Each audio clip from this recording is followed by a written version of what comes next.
Hello, welcome to Converging Dialogues. This is Xavier Bonilla. On this episode, I am very happy to bring the conversation I had with Tom Chivers. Tom is a science writer, does freelance science writing, he writes for Semaphore. He's been a science editor at Unheard and BuzzFeed, and he's done pieces for The Telegraph. He's the author of several books, including the most recent, Everything is Predictable, How Bayesian Statistics Explain Our World. And that's what we talk about.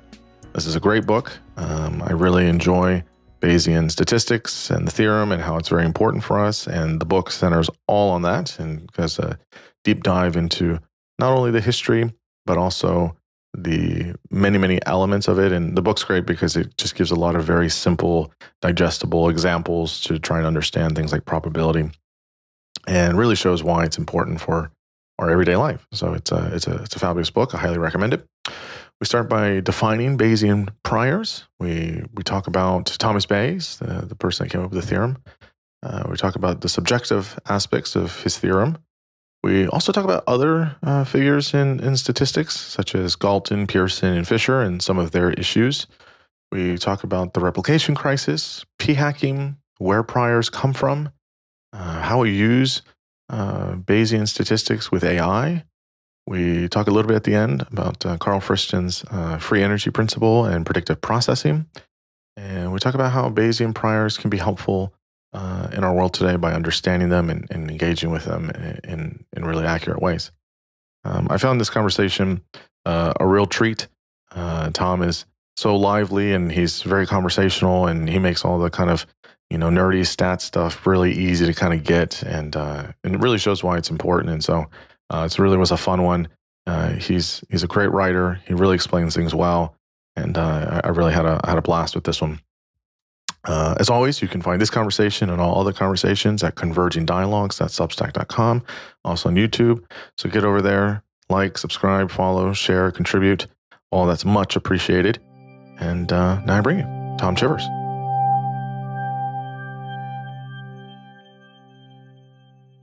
I am here with Tom Chivers. Tom, thanks so much for coming on the podcast.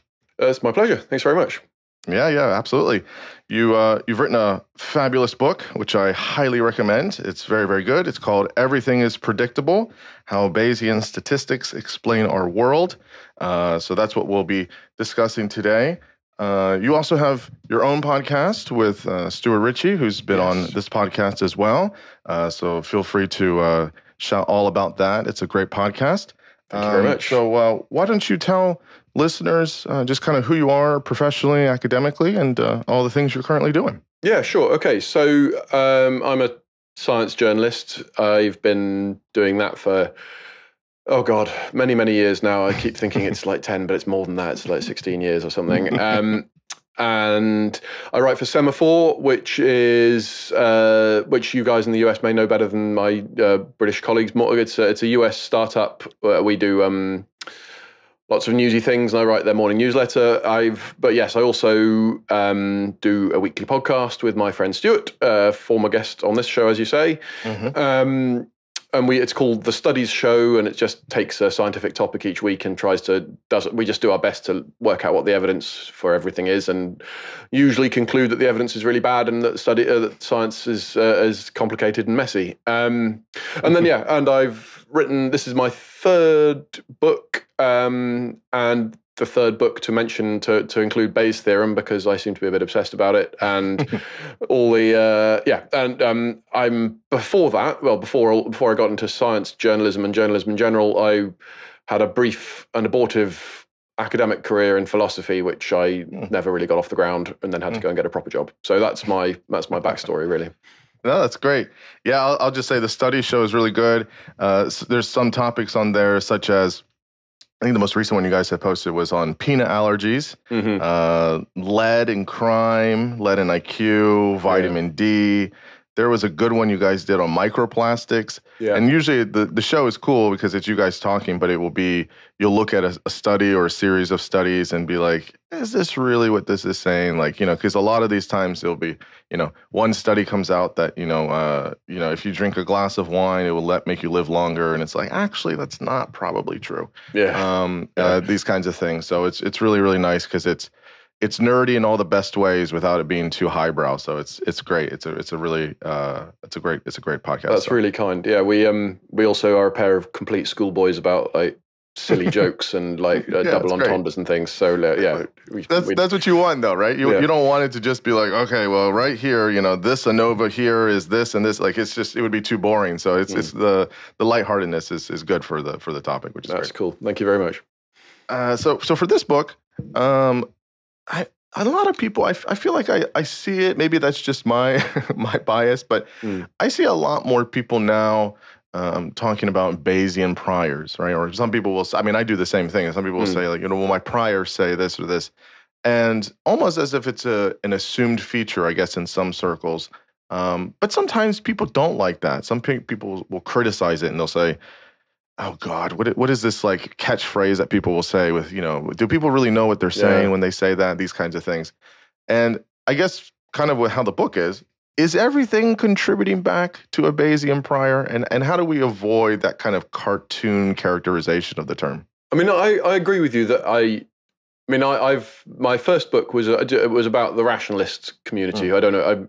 I imagine you're quite aware of if you hang out in similar sort of circles to me. But and that very much is sort of explicitly Bayesian. It talks all the time about the people's priors and updating and that. And there was through them that I got into this. Sort of started seeing this idea of Bayes as sort of the heart of decision making and all this sort of stuff.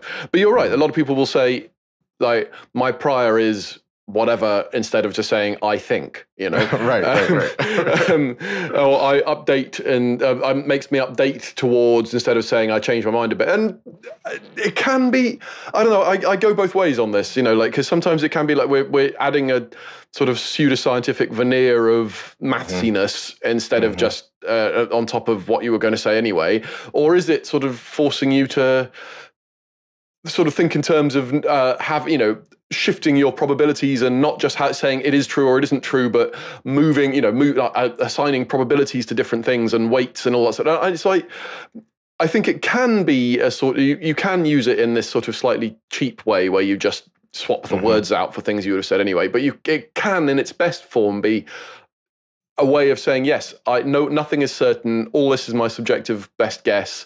And when I say my prior is this, but I've updated it someone with this, you're sort of saying, I'm changing, steadily changing my mind according to the evidence. So I don't know. It could go either way, right? Yeah, I kind of see it that way as well. I think sometimes I think it's important I think it might depend on who's saying it, but I think it is important to kind of know kind of what you're talking about. Because, obviously things become buzzwords or they become trendy and people don't really know what's going on.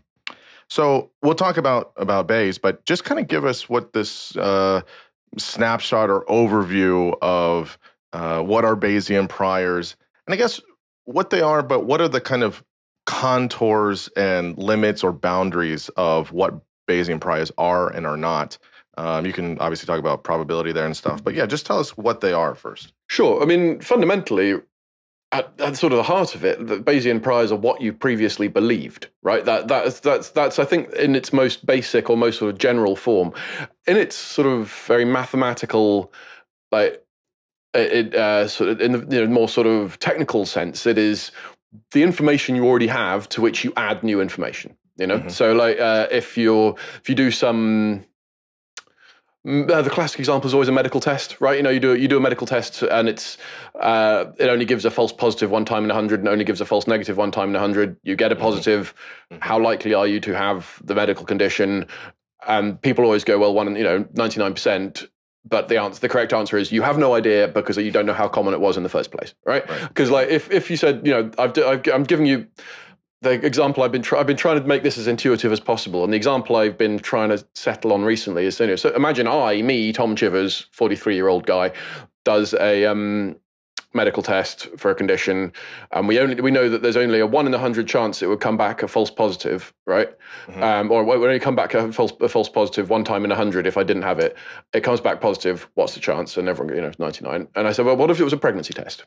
Right? What is more likely, that I am pregnant or that this was the 1 in 100? And I think most people would say, oh, right, okay, yes, you're right. You have to compare the probability of the test going wrong with the probability that the thing it is found is real. And that depends on how likely it was in the first place. And it is pretty unlikely that a 43-year-old guy is pregnant, partly because of the 43, but mainly because of the guy, you know.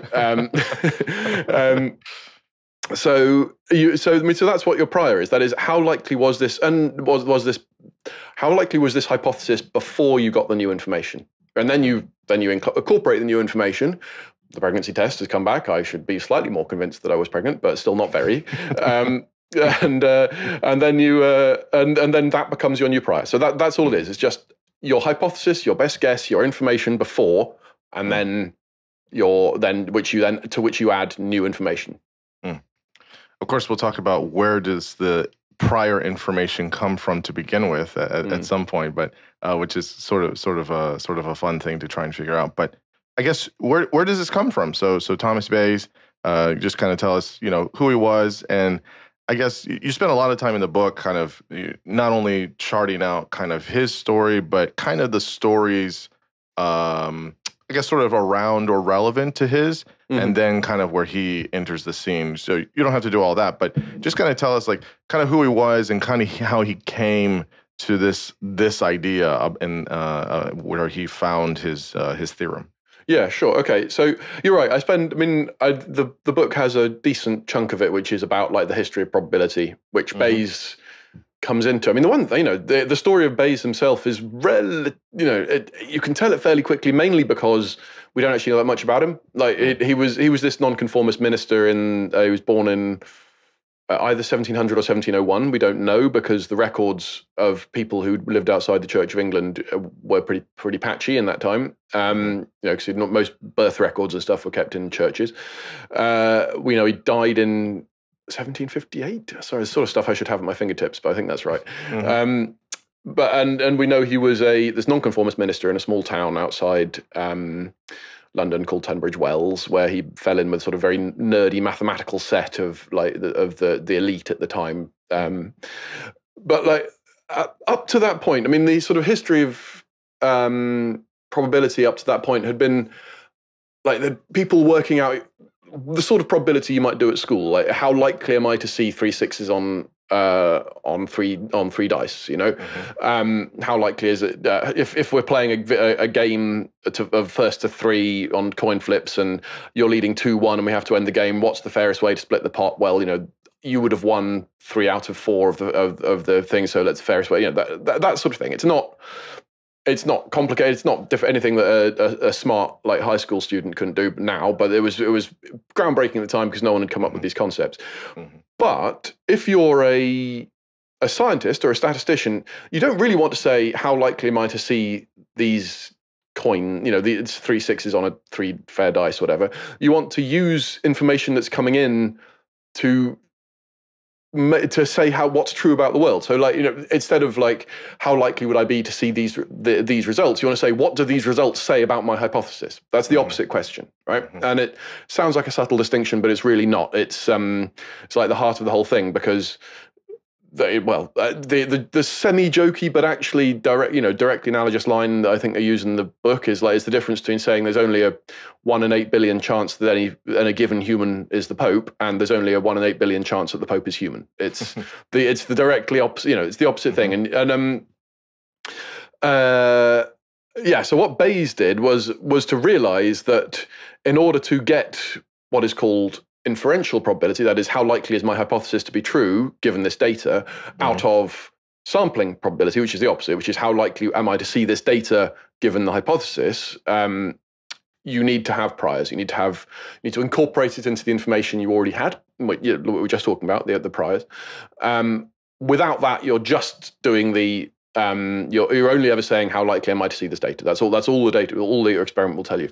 The trouble is, obviously, and the reason this became amazingly controversial, especially in the 150, 200 years after Bayes in the early 20th century, but for in between as well, the reason it became controversial is this made statistics subjective and science subjective. People back then still thought there'd be a way of doing this is just the objective probability of this thing. You know, this is just here is objective scientific fact, whereas actually whereas Bayes says, like, you have to take what you believed already and then incorporate new information into that, and it becomes all subjective and squishy, and like, it's what I believe, and that made a lot of people very uncomfortable, and still does. It still really does. So, and perhaps fairly. So that was his big insight, but also that was right from the beginning the very controversial and difficult bit with Bayes' theorem, which is that it brings in this aspect of subjectivity into science, into statistics, which a lot of people just they want as little of that as possible. Yeah, that was the thing that stuck out to me as well. When I guess I never really thought of it that way. So is that kind of framing of it, which was really, really interesting. Which is, people like to look at, I guess, the hard sciences, right? The very objective truth. It's this or it's this. It's black or white. And you go on and you talk about Pascal and doctrine of chance, and you talk about Simpson and inference and measurement error. But the thing that was really interesting when you get to Bayes is that his probability and the theorem that he has is it has this subjectivity, and it tends to be more philosophical in a lot of ways than mathematical. Yeah, is that why maybe for at the time and even still today, some people have a certain kind of attitude or kind of approach to statistics or things like statistics, or why we see statistics as so kind of different compared to other types of, maybe like math, like a calculus or things like that. Well, how do you see this subjectivity kind of really playing out in how we use it, and why is that something? Here's the question: is that something that, like, if something's too subjective, or if we're using a mathematical system that's too subjective, does that invalidate, or does that make it too gray for us to really hang our hat on something? Or is that just more accurate to how the world is? Things are gray and nothing is truly black and white, and that's actually more superior. You don't have to make a value judgment on it, but maybe better than just the kind of 2 + 2 kind of thing. To some extent, both, right? It is. I mean, it is subjective and it's shades of grey, and that is difficult. But that's what it is, right? That's what the world is. You can't. I mean, the one thing I will say, right? There's a couple of points that immediately come to mind there. Firstly, people say shades of grey, and they often say rather than black and white, but then they forget that there are different shades of grey, right? Some shades of grey are really dark, and some shades of grey are really light. So it is not just that by saying everything is a shade of grey and there is no pure truth, there is no probability 0, probability 1, there is no definitely true, definitely false stuff about. There just isn't. There's almost nothing. I think it is, maybe accepting logical truths, there's nothing that we can be literally certain about. Yeah. But we can be very, very certain that things fall down when we drop them in Earth's gravity, right? That we can be extremely confident about that. And I don't think that shade of grey is sufficiently dark that no one's going to have to prove it to me. That's fine. Whereas, I don't know, psychic powers are real is much, there's as much lighter, if we're going to keep that metaphor. But also, like, there are better, things can be subjective, but still better or worse, right? I think the example I use in the book is if you and I are betting on the roll of a dice, right? And I say I'll accept that I think it's 5 out of 6 chance that it'll come up 6, and you say it's a 1 out of 6 chance that it'll come up 6. Probably, assuming the dice is fair, your bet will be better than mine, and you will make money off me. That is a better, though still subjective, guess about what about reality. So there is definitely it is possible for things to be better or worse while still being subjective. I mean, yes, it is true that it is all messy, and people want maths to be this objective thing, but fundamentally, what we're using statistics for is to navigate the world, work out what's true and what isn't, and there will never be a big flashing sign that says this thing is true. You are always going to be using your judgment to know which statistics to use to answer the question, which question to answer, all these different things. So statistics are a tool to do that. I remember I was Professor Sir David Spiegelhalter, who's got a brilliant title. He's a statistician. Great guy. Brilliant. Love him. He one of the books I crib from quite a lot in Everything is Predictable is his work, The Art of Statistics. And I remember speaking to him on a podcast we did together a few years ago. And he said, look, I didn't call it the calculus of statistics. It's not the calculus, it's the art of statistics. It is knowing what to use and when and how to make these, you're using judgments to help you make a judgment. And that's always going to be true about whether you're using statistics or not. And statistics are just a very powerful tool to help you do that. Mm. Is it because with probability or with many things in statistics that it's a lot of the times we're trying to look at things that have to deal with, well, it's humans looking at something, or we're looking at what other humans are doing or things impacted by humans. Obviously, statistics aren't just used for human involvement, but it does seem to be heavily used there. Like if we want to take a fun example, you'll appreciate this. Yeah. A couple days ago, the U.S. men's team in cricket beat Pakistan. Yesterday. Yep. Yesterday. Yesterday. Yeah. And I think the over on this was plus 600. Just straight, if you were to bet, like the odds of that happening, it was like completely unreal because, Pakistan are kind of like a powerhouse in cricket. And the US definitely aren't. Yeah. And the US definitely are not. They might be a powerhouse in other sports, definitely not cricket. But if you were before the match, if you were to say, oh yeah, US totally wins this, you'd be like, yeah, you're going to lose money. Yeah. But what was the chances of, but this is my point, right? You have to deal with humans making this bet on other humans performing, right? Yeah. Is that a large part of the time? I mean, again, a lot of statistics are used in social sciences. It's because we're interested often enough in what humans are doing or they're interacting with the world or how there's impact. And that alone is what is making it subjective? Or is it just, even if you're looking at non-human things, it would still be the same? What's the role there? Well, I mean, there are more and less predictable things, right? It is not that what will happen in the future with the cricket game is is a subjective. To some extent, we can all agree the cricket game happened or didn't happen, right? And it did happen, and the USA won.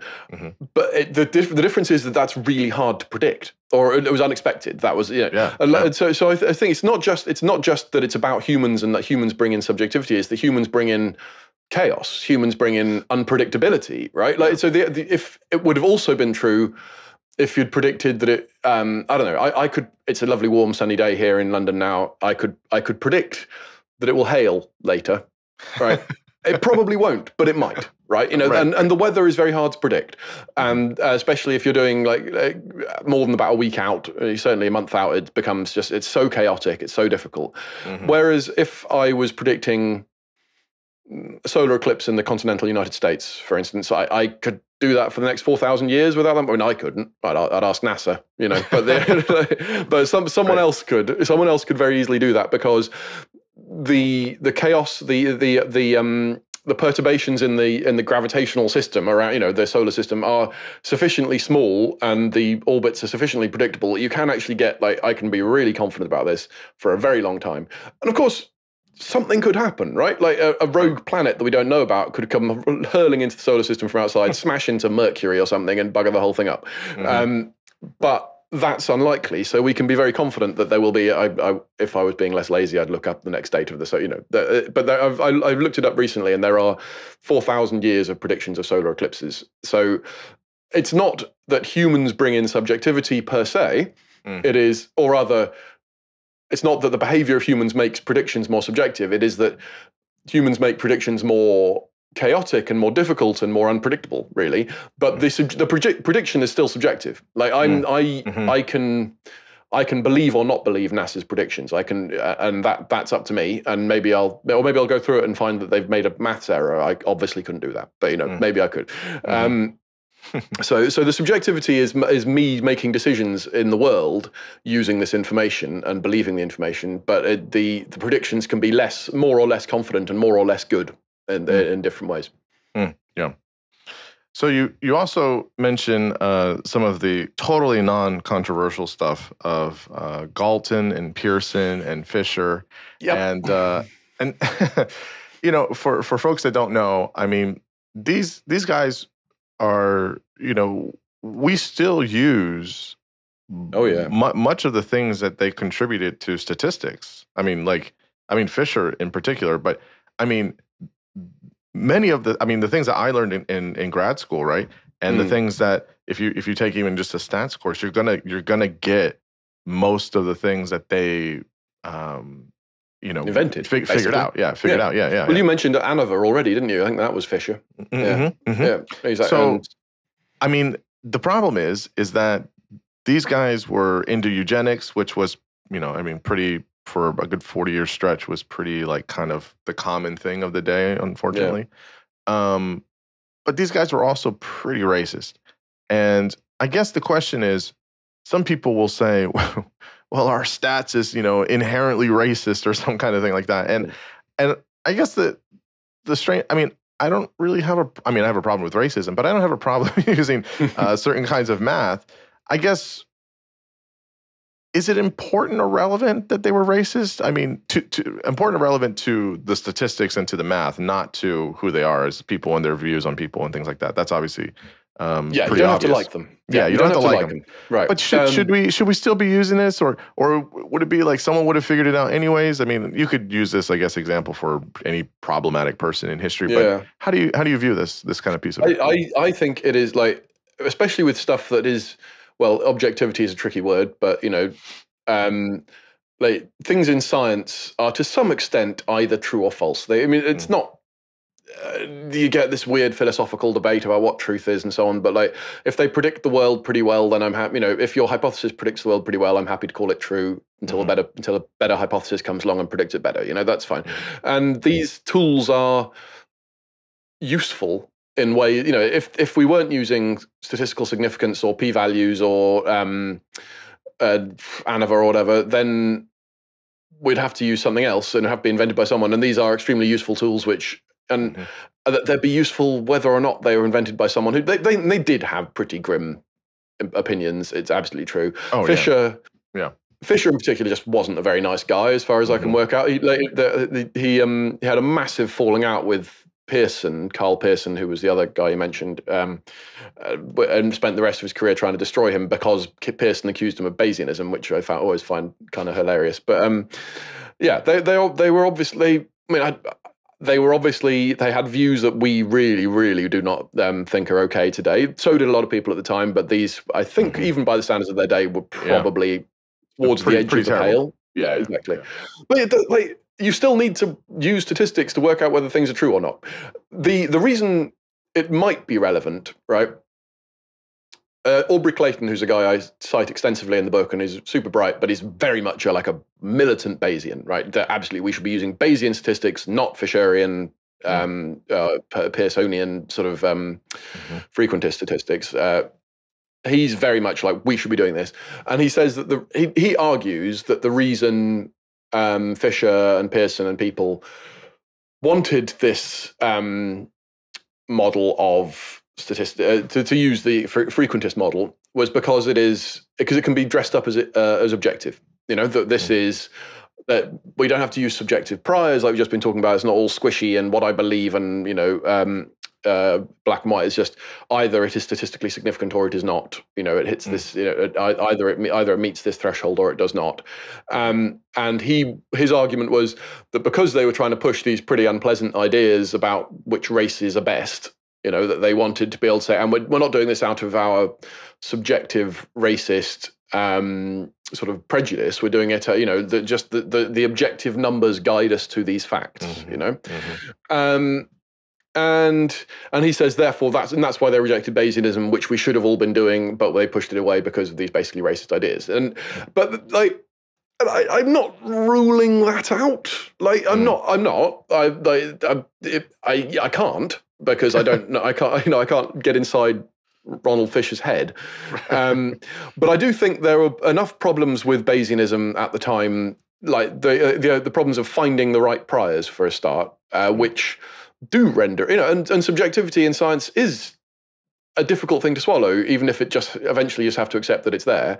So I don't think it's necessary to explain it. And I really liked Aubrey Clayton. I talked to him for the book, but I mean, he does say in his book explicitly, this is, but people always talk about the frequentist Bayesian stats wars, and there's loads of people trying to sort of like end the wars peacefully and all that stuff. So I'm not here to do that.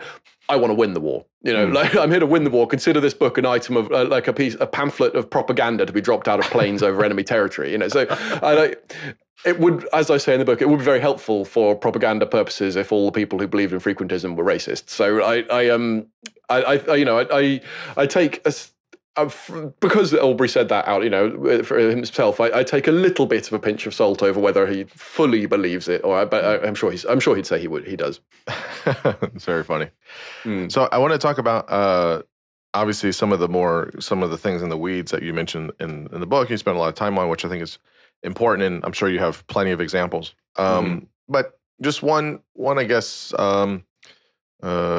side quest here, I guess, because it is important. Is obviously much has been said about the replication crisis. I've spent a lot of time, so clinical psychology is my world, so it's very, very germane for my field, and with sociology and with social psychology especially, and a lot of the humanities, unfortunately. And I talked to Stuart about it, and I've talked to a bunch of people within social psych about it, and everyone kind of knows it. It's like it's an open secret of sorts. But and there's been some things that have been done, or some things that are happening to try and sort of fix that, such as pre-registering kind of papers and things like that. Yeah. I guess what from your perspective, what's just your general thoughts about it, and I guess kind of where we're at. I mean, for many people. I think sometimes, I think it's important, but I think sometimes, like, for example, like, there's all these priming studies, right? And it's not that priming studies are terrible per se. We just can't, we can't lean a lot of things on it, right? It's a thing, but it's not like really the home run or, the whatever you want it to be.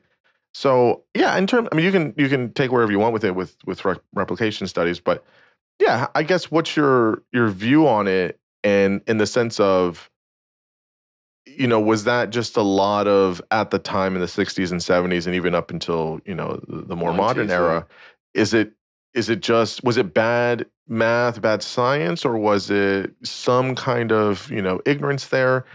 And I guess, why is it so hard to change and to fix now? Is it we just like our ideas too much, or we believe them too hard? I mean, you mentioned the book, and I think he said this, I know he recently passed, but, everyone loves Thinking Fast, Thinking Slow, System 1, System 2 by Danny Kahneman. It's great. It's fine. But even he said he put too much emphasis on his priming studies in the book, and he was like, oh, man, I probably shouldn't have leaned so hard on it. Does that invalidate his whole thing? I don't think so. I mean, I think it's nothing against Kahneman, right? I mean, he's great, but I mean, I think some people make more of it than what it is. And I don't know, what is it about that? Like, when we like something so much, we just can't ever try and update it or say, you know what, maybe this wasn't completely right. I feel like that's what happens here with a lot of these studies. So what's your, I guess, general or specific thoughts on this? So my thoughts are, firstly, that a mutual friend of Stuart's and mine, a guy called Nick Brown, who did a lot of the work to uncover the problems with positive psychology, all that stuff. He once said to me something like, using statistics carefully is like flying a 747, right? And people are let loose doing it when they've got the equivalent of a driving license. It's so easy to go wrong and not know you're doing it, and then fly your plane into the side of a mountain, right? Like, convince yourself you've found some amazing new thing. So I think that's definitely part of it. Like, I've found a statistically significant result. I haven't controlled for multiple comparisons or anything like that. I've chopped the data up 35 different ways, but look now, my priming study is definitely real, and the stats say so. That is definitely part of it. There's a certain cluelessness about it, right? But I think there's also, there's a deep structural problems with science, which force scientists to do this to some extent, right? I mean, it's the what's that bloody thing? The publish or perish model. If you don't get your papers into scientific journals, you will not progress. You won't get tenure. You won't get, you'll never get make your way in your career. You won't get that prestigious job at Harvard, whatever, and the demand for novelty on the part of journals, which will only publish the things that these guys need to get published if they find something new and find something. So that a null result which says, "Look, we looked for this exciting thing, but we didn't find it." That's not getting published, right? Yeah, we exactly. replicated this study that was done 6 times already. That's not really going to be getting published, No, exactly. So the nature of frequentist non-Bayesian statistics is let's imagine. I'm sure you obviously you know all this, and I dare say your listeners will probably know most of this pretty well. But when people say something is statistically significant, what they mean is usually there's only a chance that we'd see a result as extreme as this 5 times in 100. 1 time in 20. So it is literally, that is the chance. It's not the chance that this is a coincidence. It's the chance that were there nothing here to find, that's how likely we'd see results this extreme. So if you were testing something where there is nothing to find, if I was going out and testing, I don't know, our undergraduate psychic or something, then I would expect to get a statistically significant result 1 time in 20 just by chance, because that's literally what it means.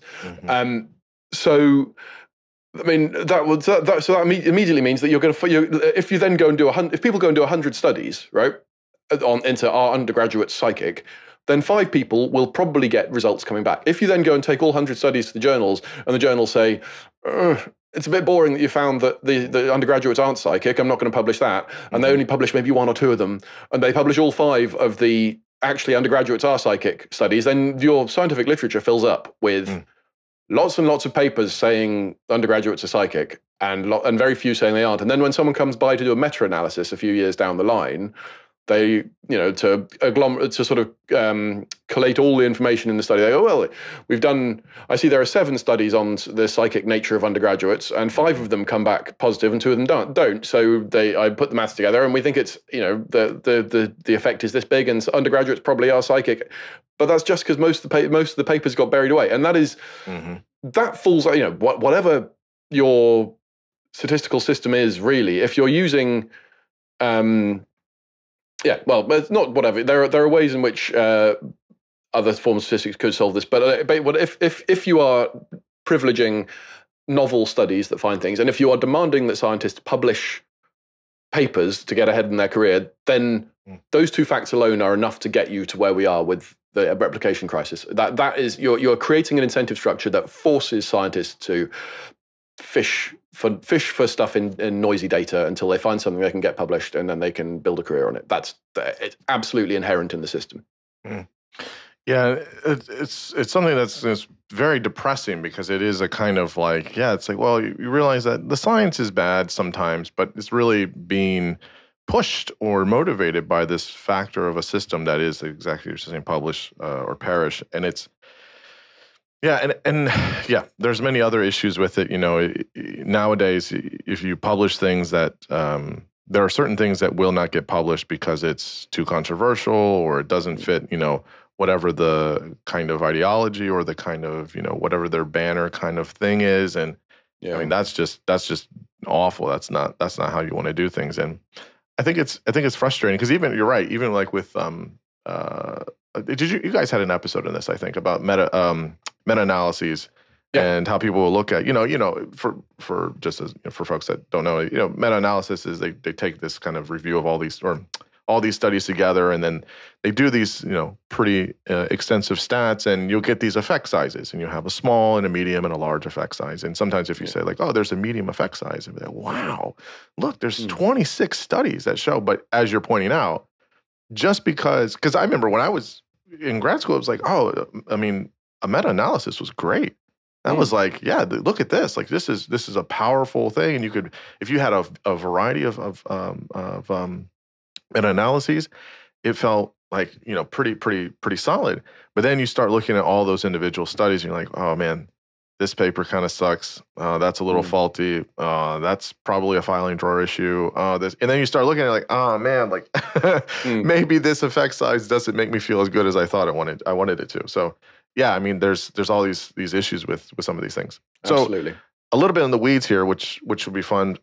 Just a bit is you talk about type 1, type 2 errors. You can give us the refresher on that. P-values, but p-hacking is kind of what I was getting at, where people will, I think you explain that you say something like how is a p-value likely that you see the data given a certain hypothesis, and that it's incomplete without Bayes' theorem. Just talk us about this. You can give an example of p-hacking if you want, but why Bayes' theorem is essential here. Okay. So if I'm trying to think of an example, but yeah, so I'm trying. Let me make sure I've understood your question correctly. So you want me to give a sort of example on how Bayes' theorem would resolve or at least relieve the problem of false positives, false negatives. Well, false positives in particular. Yeah. Okay. Well, I suppose the problem with standard frequentist statistics, and look, I am not, to be clear, I'm not a proper statistician. I'm a journalist who writes about interesting sciencey things and sort of understands this stuff for a while, and then it falls out my brain, And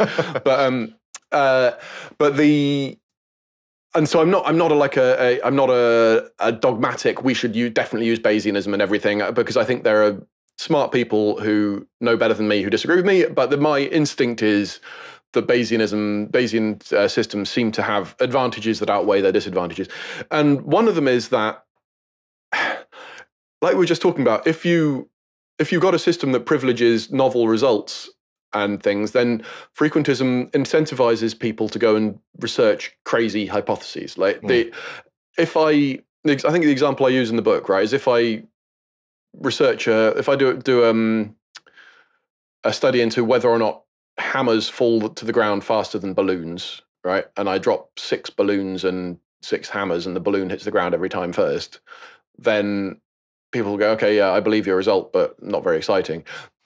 Whereas if I do the undergraduate psychic and I get 6 undergraduates to choose the one image, to guess where the image is, where the thing is behind a door or whatever, and they get it right 6 times, then according to frequentist statistics, which doesn't use any prior information at all, each of those results are just as strong as each other. And so if I could go to the journal and say, hey, look, turns out hammers fall faster than helium balloons. What do you reckon? And they go, well, don't care, And whereas I show the psychic thing, they might go, wow, brilliant! I've got so it incentivizes people to go and look for, because each new result stands totally on its own. It incentivizes people to go and look for crazy, exciting, novel.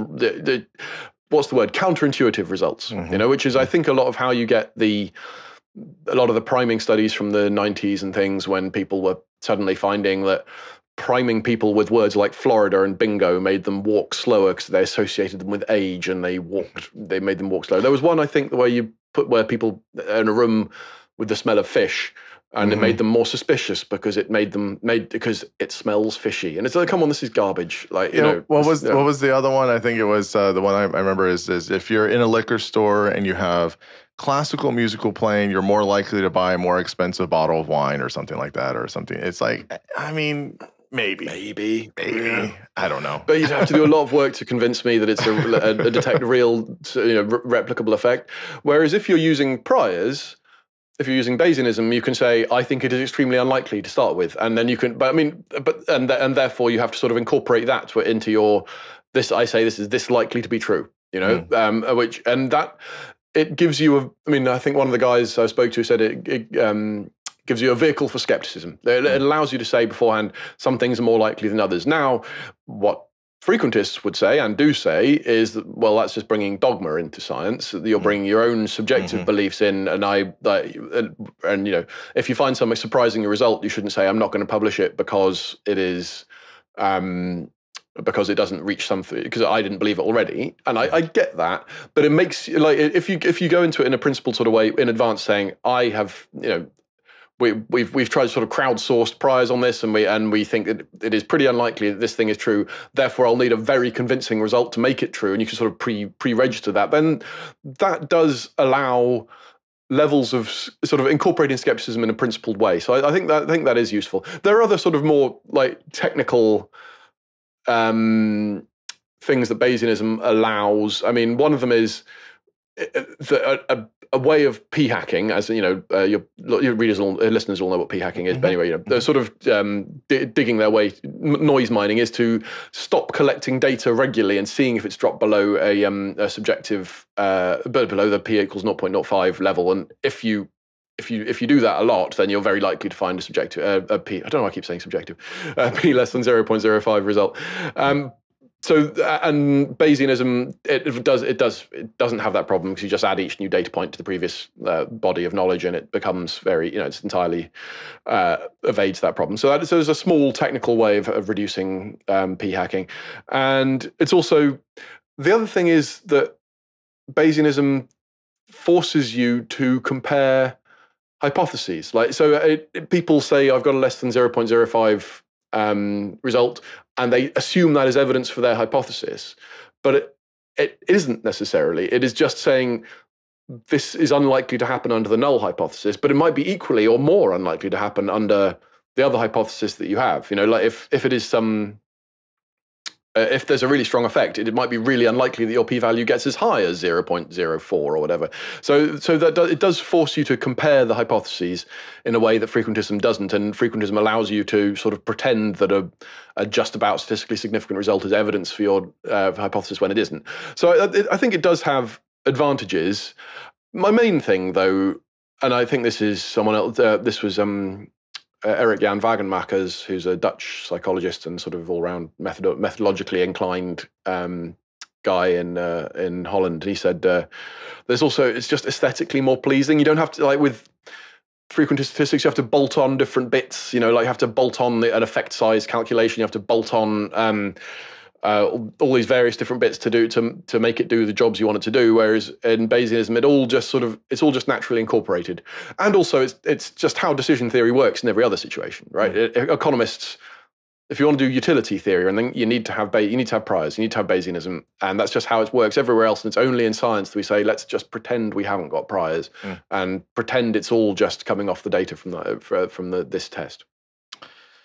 Yeah, so I guess the question here is, I'm going to put a few things here, is, you know, so I sort of mentioned it in the beginning, is, well, where do our priors come from to begin with, right? Where you know, we need them for decision making. And we can talk about, you know, the brain, and it's really just a kind of, you know, predicting things, and it's trying to, you know, make, you know, decisions on things, and okay, cool, but, you know, is it possible that we can never that's a double negative, never not. Can we never not have priors on something? But I guess, let me give an example here. So I find that a lot of people will be easily influenced by a lot of woo bullshit because it fits their priors, right? Because we like something or we want it to be true. Now, some people may know what this is, and, you know, I think, you know, this is just a kind of a fun example, but this idea of, if, you know, Tom, if you go outside in the morning and you get 10 to 15 minutes of direct sunlight in the morning, there's nothing wrong with doing that, right, necessarily. But that's, not only is that going to increase your cortisol levels, and then it's going to increase your dopamine count, and then it's going to have this impact of your circadian rhythm throughout the day, and all of these things. Like when somebody gets the kind of white lab coat effect, right? They you know, I have a doctorate in this or whatever, and I'm going to tell you all these like really technical things about something that might be fine.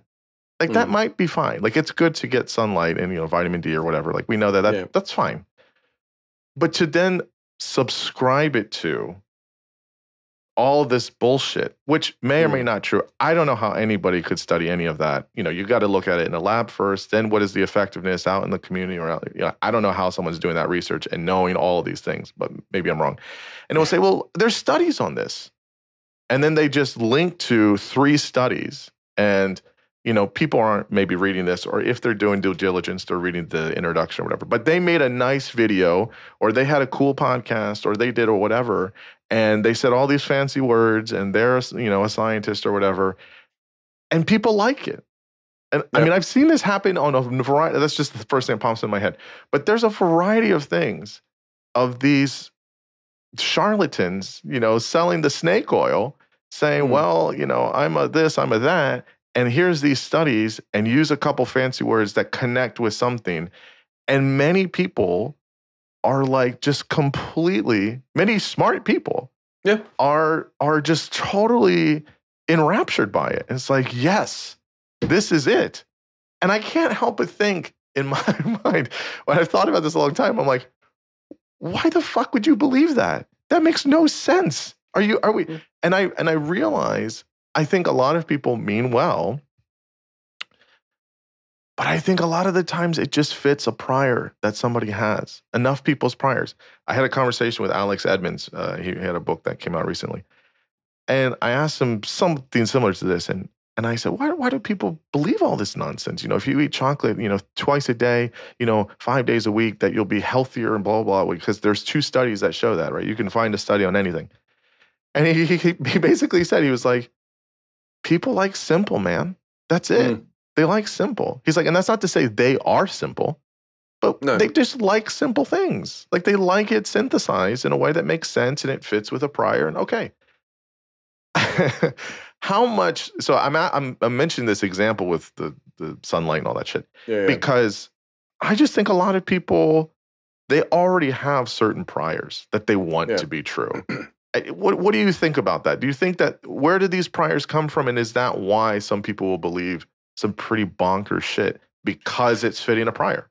Yeah, so I mean, it's absolutely true that people, that people incorporate new information to their existing beliefs. I mean, that is the heart of it, right? And then people get, I mean, like, I could give you some made up answer about where people get this stuff from, but they get it from all sorts of places, right? They get it, people get their beliefs from all sorts of crazy places, and partly it's, are we genetically predisposed to when some of us are better or worse at making sense of the world. We have, some people are blessed with better cognitive faculties that help them to understand stuff, whatever. But also they're exposed to different things. They're exposed to different memes. If you drop me into 15th century, if I was born in 15th century Germany, I'd have a totally different set of like beliefs about the world. I'd be less of an atheist, almost certainly, for a start. Right. And so you get these priors, these beliefs from the world around you. But it is, what I find about it is really interesting and sort of scary, is that sometimes I wobble between finding it scary and finding it reassuring. That under Bayesianism, like under a Bayesian sort of hypothesis about all these things, about how we update our information about the world, our priors influence how we get new information. So if I believe that vaccines don't cause autism, and someone else believes that they do, and they believe that very strongly, and you would think that showing us both statistical evidence that autism, the vaccines don't cause autism, or that there's no correlation, like when the MMR vaccine was introduced in the UK in whatever it was, 1992 or something like that. That there wasn't then a spike in autism, right? The steady increase in autism diagnoses, which is probably mainly to do with diagnostic changes, it just goes up steadily. It's nothing to do. There's no like spike, which you'd expect, right? If the only 2 hypotheses were vaccines cause autism and the studies or they don't, and then that's the only way you can look at it, then that evidence should shift us both towards believing they don't. But because there are multiple different hypotheses you can choose from, if you have a very strong prior, then you're just as it stands, your prior belief that the vaccines don't cause autism is very weak. So what that will do is push you towards vaccines do cause autism, but mainstream media and all the scientific community is lying to me. It does move your beliefs, but it moves you in a different way to how it moved me, because this other hypothesis has a different weight, a different prior to mine. And I find that scary on one level, because I find it means that it makes people very hard to convince of things with evidence. Not impossible, but difficult. And maybe you have to work on doing things like convincing people to trust the scientific establishment or the mainstream media rather than showing them loads and loads of statistics from the mainstream, and maybe we've all seen the mainstream media get things wrong, so I don't want to tell people to be too trusting about that. Yeah. But I find it reassuring because I've read a lot of things that sort of, what is it about? Why are conspiracy theorists how they are? And is it sort of assuming they're different weird aliens whose brains don't work like ours? I remember, reading one book about how to talk to a science denier. It was called, which was all very much, science deniers that have these kinds of attitudes and brains and all this sort of stuff. And I don't think you need to think that. Science deniers, conspiracy theories, they're just people like us who have a different set of beliefs, and new information will land differently with those beliefs, right? That is just, we can show that with Bayes' theorem and different hypotheses and statistically and this sort of little model version, but it's obvious, right? It's just obvious that we can see that with how people are. Like and I find that a much more human way of looking at things. People have their beliefs. People move their beliefs in different ways, and there's not something weird or alien or sort of inhuman about people who have crazy beliefs. It's just they started with, I shouldn't say crazy, that's the whole point I'm trying to make,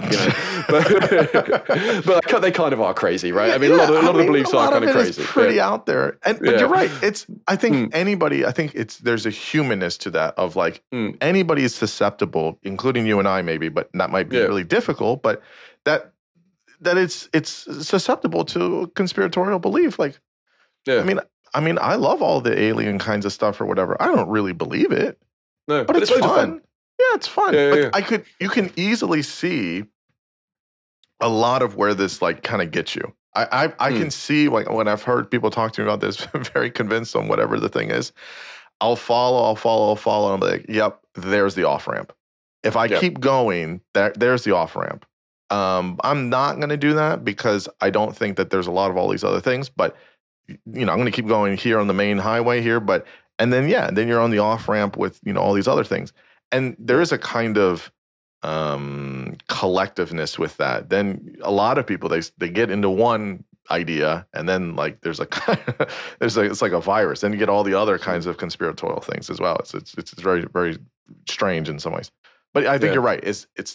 I don't think there's a type of person that believe. I think it's many people could be susceptible to that.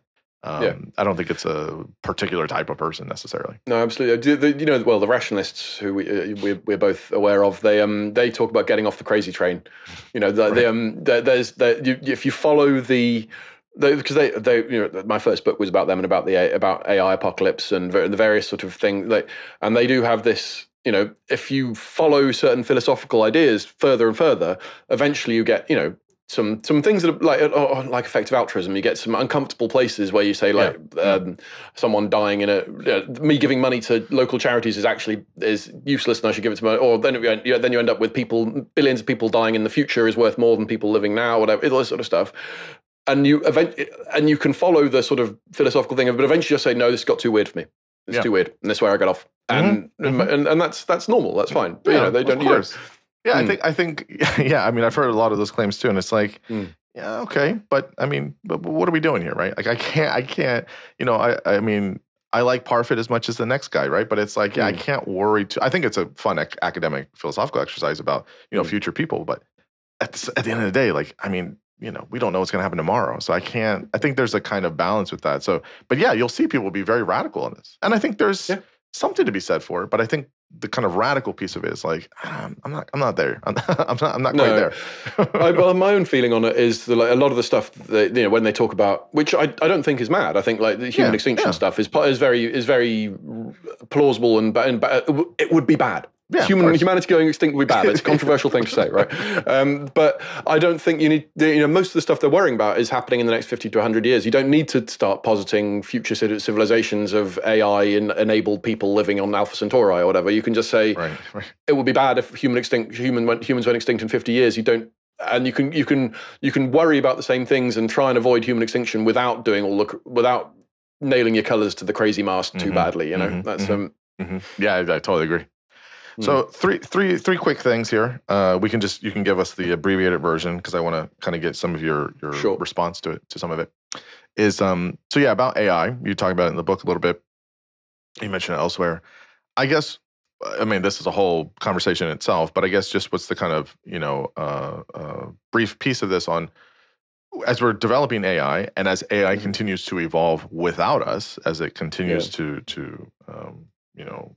matriculate into whatever it's going to be, how do Bayesian priors work within an AI system, right? Because then you have an AI that's maybe more intelligent than humans, or it has some type of intelligence.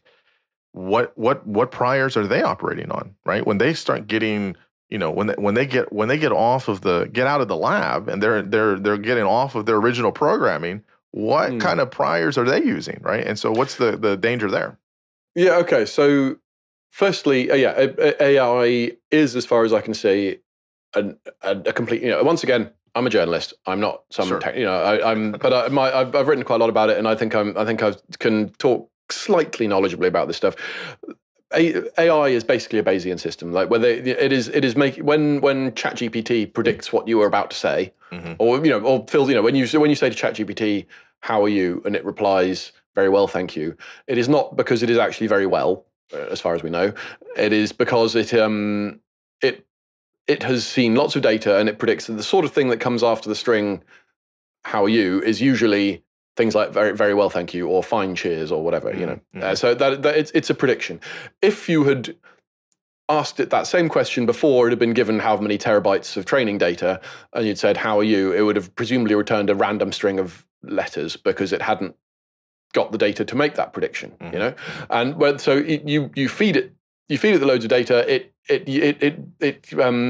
uses that data to update its initially very sort of flat and noisy and unclear prior into an ever sort of tighter and more precise prior about the sort of thing that follows different sentences. It's also like, I get a bit annoyed about this because then people say, "Oh, so it's just predicting." And we're just predicting to some extent. You can say just about anything. Like you can say he's just running the 100 meters in 9.6 seconds, right? Like it's actually really impressive. And also there is evidence that AIs, in order to make these predictions, they build a model of the world because the best way to predict something is to understand it. So I don't think, but it is absolutely the case that AIs are sort of Bayesian things.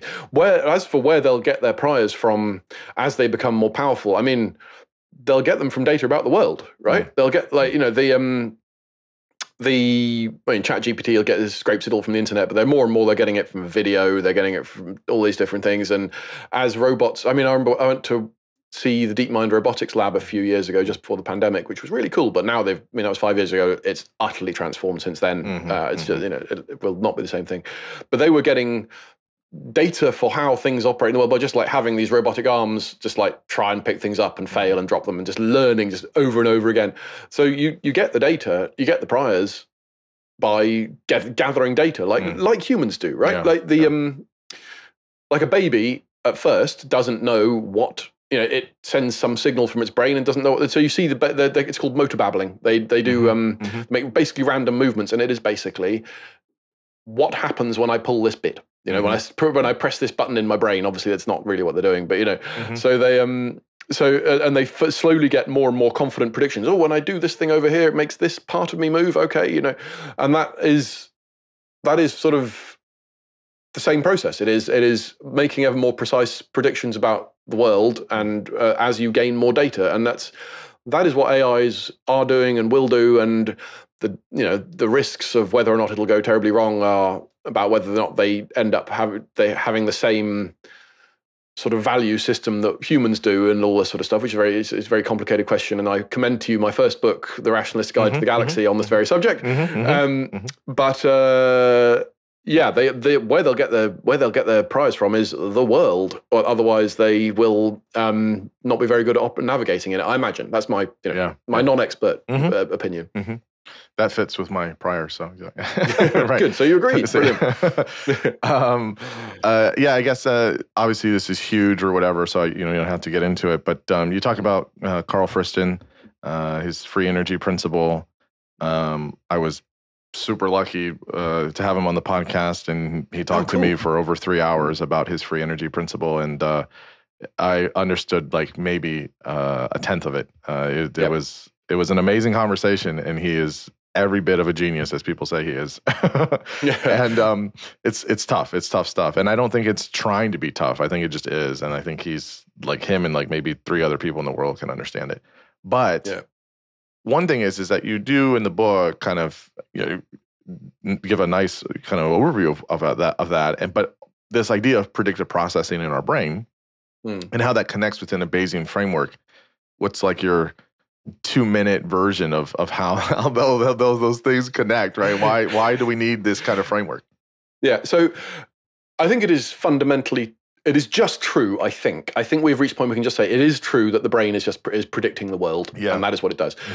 So I mean, we know this because, like I imagine right now have a sense of a sort of fully fleshed out 3D model of the world around you, 3D world around, like you can see color all around, you can do all sort of stuff, but if someone were to hold up a playing card behind your head back here and bring it around this way, you wouldn't know what color it was until it got to, I don't know if this will be video for your listeners, but until it's pretty much right in front of your face. You don't have color vision except in the very small center of your fovea, it's called. There's a blind spot. If you hold your fingers up and in front of your face, and there's a way of moving it around which I describe in the book, and hold it closing your eye, you can make your top knuckle disappear because your eyes can't see there, because that's where your blood vessels and your optic nerve, where your optic nerve disappears through the back of your eye. So if you were just getting the information from your senses all the time, there'll be a big hole in your vision. It'll be black and white around to the sides. It'll be weirdly distorted by blood vessels on the back of your retina, all this sort of stuff. So we know that you're not just seeing the retinal image. We know that we are using the retinal image to build a model of the world, right? And that is, we also know that like the nerve signals don't travel fast enough for it to be real time. Right. So like if I were to knock a pen off my desk and try and catch it, it'd be something, if I were just using the information coming in, I'd aim for a space like 2 or 3 inches above where it would actually be in the air. So we know that the brain is predicting stuff. And so that can be described in a very Bayesian way. Like I have a prior. The world is like the door is over there. The gravity is this strong. Whatever. Black holes give off Hawking radiation. All these different sort of hypotheses about the world, which are then updated and disproved or confirmed with information from my senses, and that is absolutely a prior. New information synthesis, new to form posterior, new prior, and that I think that is, it's almost tautologically true once you accept that the brain is predicting, because all predictions are good to the extent that they're approximating Bayes' theorem, and bad to the extent that they're not. That's just the maths of ideal prediction. That's how it is.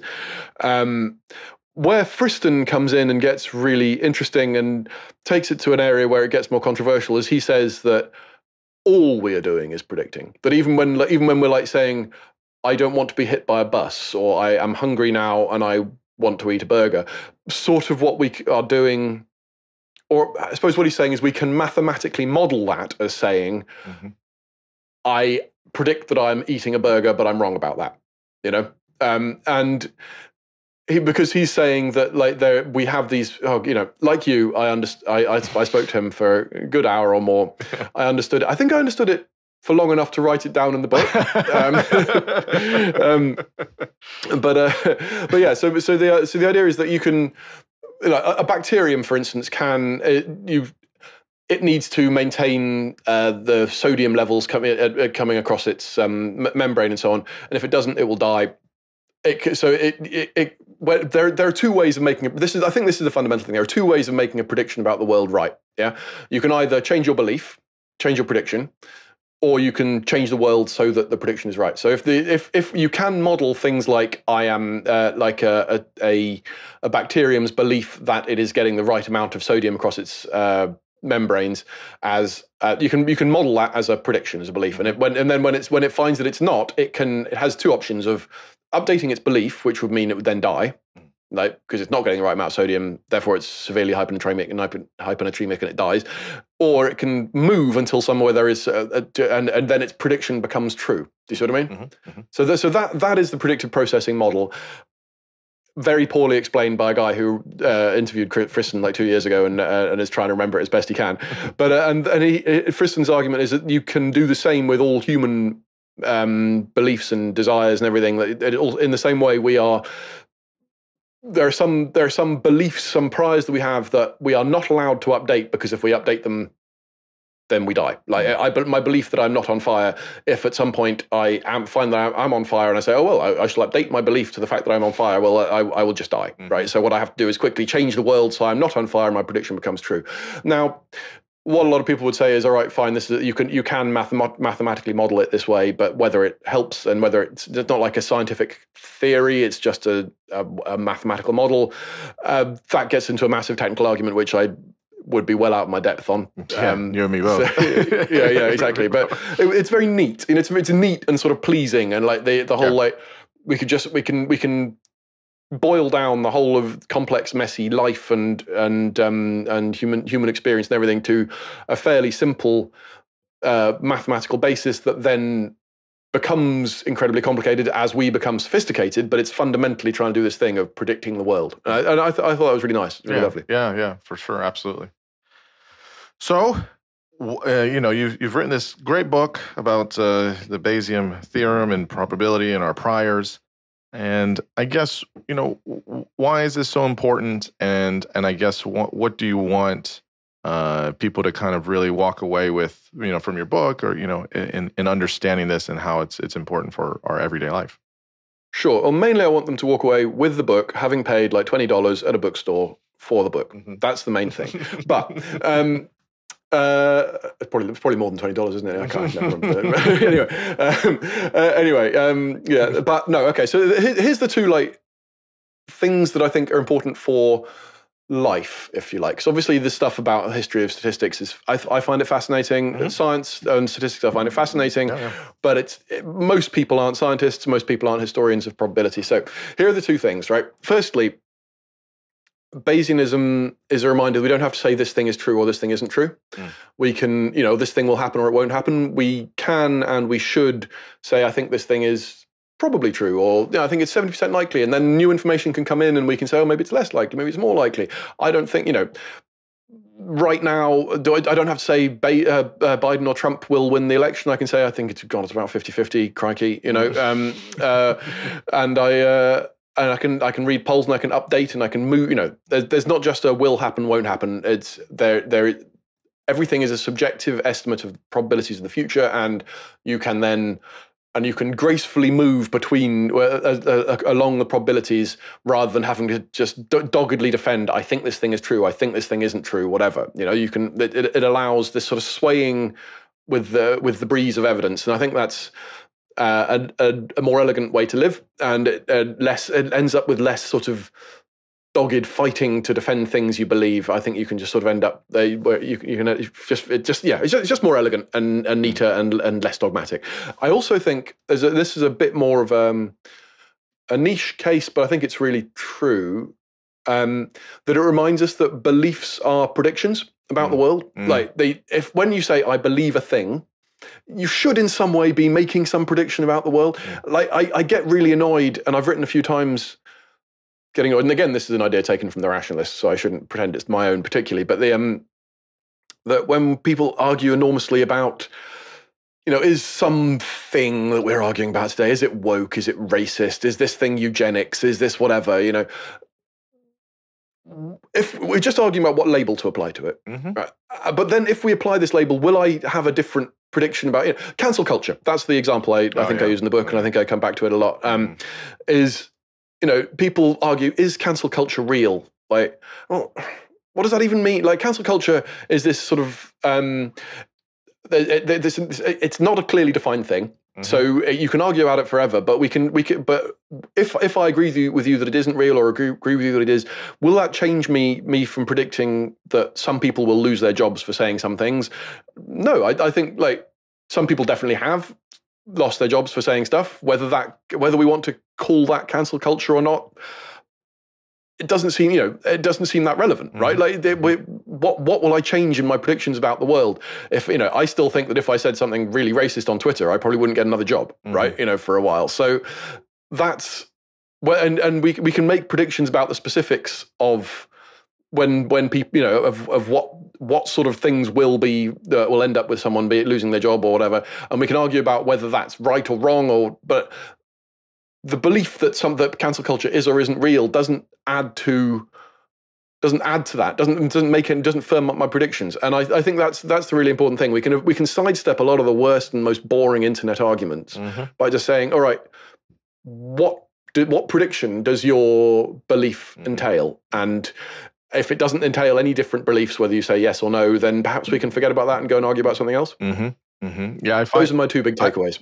No, that's great. I find that what we call something is kind of going back to that whole Wittgenstein language games thing that we're doing. So because we call it something or how we're using something, it doesn't mean that it actually is there. It might be, or it might be something different, right? But it's like, well, yeah. And so, but I'm sure many people that will listen say, well, you just haven't been canceled, Tom. That's what it is. You just haven't. So when you're canceled, then you'll know. Then you'll know what it is, right? I see. I do definitely think that people have been, call it cancelled, but it's definitely true. And I see, I'm not, I probably find myself more on the, yes, it's real because look at all these people who've lost their jobs. But to some extent, it shouldn't matter.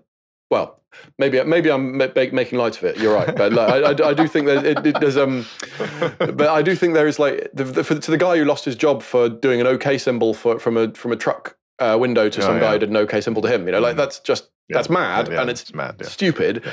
And I don't care whether someone says, but it's only a one-off. That in particular incident is mad and bad, and we can all agree about that without having to argue about whether this nebulous and poorly defined thing called cancel culture is real. And I think that would be my takeaway. Yeah, I fully agree with you.